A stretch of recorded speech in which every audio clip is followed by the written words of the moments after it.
brain is the most powerful weapon in the world. Once you put away your phones and your computers and all that we have nowadays, yeah, it's great. We're up to date.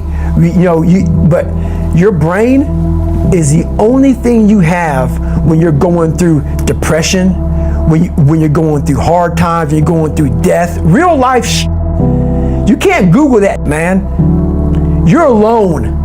You're alone. You may have a shrink you're going to, you may have a best friend you're going to, but there's 24 hours in the day where you're alone in this brain, and your brain is talking to you in all kinds of ways, and it wants to control you and pull you in these different pockets. If you can't control your own brain and your brain controls you, you got to tell your brain where you want to go and how you want to go and how you want to get there. You got to control it. If not, it's over.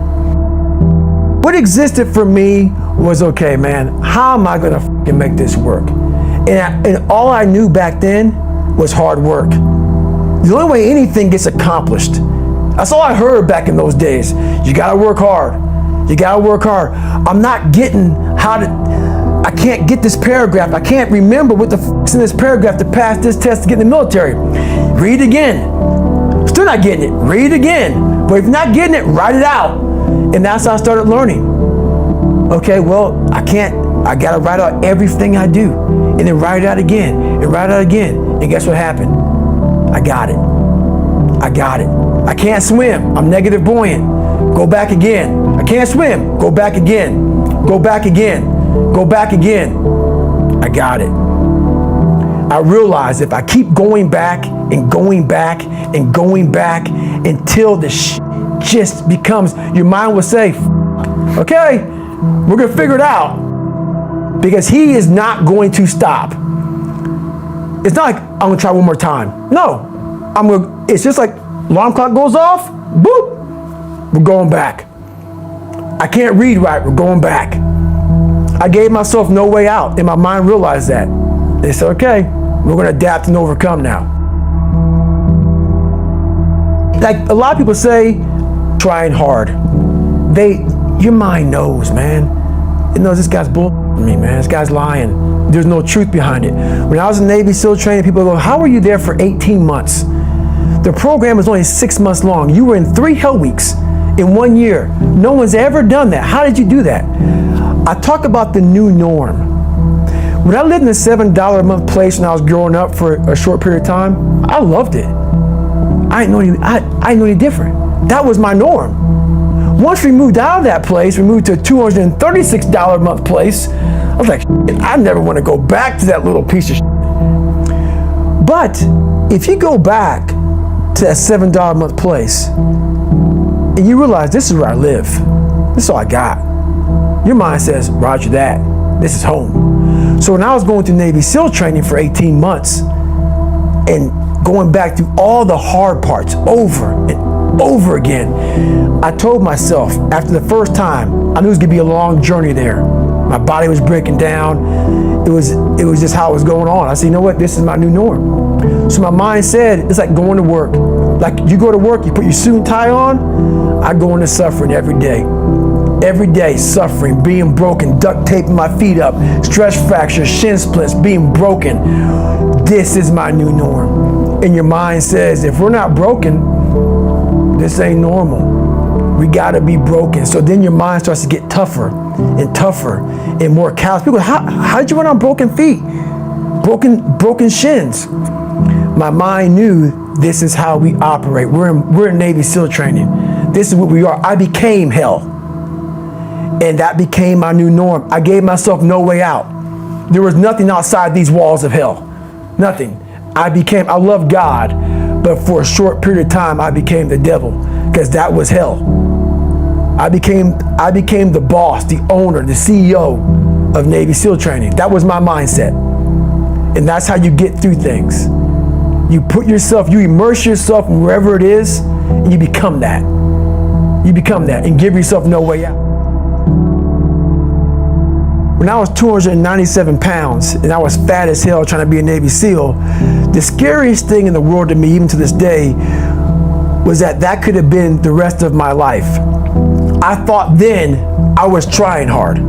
That's the scariest thing in the world. I thought then 297 pound, working for Ecolab, spraying for cockroaches, making $1,000 a month.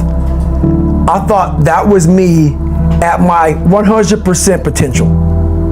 Come to find out, a few years later, I wasn't anywhere near that. 106 pounds less, graduated Navy SEAL training, went on to do all these other things. Looking back on that, that was me trying hard. That's why people gotta understand, what is in us, we have no idea until we start trying hard. And I mean really trying hard, where you're obsessed with, hey, this is my new norm. My new norm is that, wow, this isn't always fun. It's not always meant to be fun. And that's when you know you're trying hard. People hear my story and think this guy is sadistic. I realized how the brain works. I figured out how the brain works. I'm a scared kid, and that's what gives me so much power. I had no foundation, and I built this off of just researching the mind. The feeling you get is basically invincibility. You realize that you can't do it all the time. When you need to do it, I know I can go to a place that I can live in. And when you know that you can run on broken legs, and you can do certain things that a lot of people can do, but they're not willing to do, this power, this sympathetic nervous system of fight or flight, and you're fighting, it gives you this charge of energy of when you're sitting there at 3:30, 4 o'clock in the morning, and you're duct taping your feet up because they're broken, and you're doing it by yourself, and you're going through arguably one of the hardest training in the world. And these guys, most of them are healthy, and you're going through it broken, and you're already at a disadvantage, but you're still there. You can feed into that and tap into that for a lot of power. But if you look at it, well, I'm broken, man. I'm not gonna make it. But if you look at it as, man, I'm broken and I'm still here, and I'm fighting, and I'm gonna find a way to get through this, because I have no other place to go. It gives you a lot of power. When things start to suck really, really bad, my brain and a lot of people's brain, they don't go to your dad beating you up. Your brain says, we gotta get the out of here. This is miserable. So anger goes away a lot of times when you're suffering, because your brain just says, we gotta run, we gotta go. So that anger is not popping up saying, oh, I'm gonna show them, I'm gonna show those people. No, there has to be a much deeper, when I say deeper, it has to be down to mineral soil. It has to be down to that nice mineral soil where nothing can burn. You can't burn dirt. So it has to be down that low, that literally is something in you that's at the core of your soul. But you don't find it unless you spend a lot of time with what you want to be in life.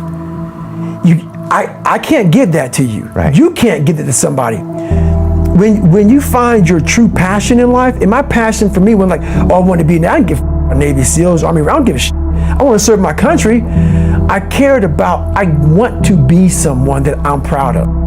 I want to look at myself in the mirror because I was so disappointed. That accountability mirror I talk about, I was so disappointed in what I saw every day. I wanted everybody to love David Goggins.